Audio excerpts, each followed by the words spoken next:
Hello, হ্যাঁ, কেমন আছো তুমি? আলহামদুলিল্লাহ ভালো আছি, কিন্তু তুমি কেমন আছো? এই তো আছি মোটামুটি। তুমি কি জানো আমি যে তোমার দ্বিতীয় প্রেমিকা? কোনো সমস্যা নাই। আমি বলছি কি, আমি না দেখতে খুব একটা বেশি সুন্দরী না। হুম, সুন্দর দিয়ে আমি কি করব?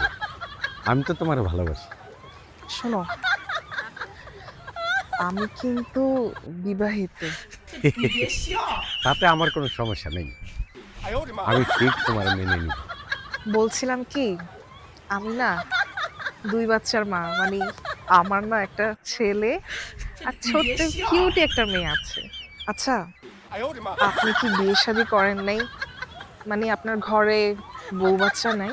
আর দূরও জান, তুমি এটা কি কও? আমি তো এখন তারিখ বিয়েই করি না। আমি যদি কই তোরে যেটা তোর বউয়ের নতুন নাম্বার, তুমি আবার এই নাম্বার কবে নিছো? গোলামের পুত তুই আজ বাসায় আয়া দেখ।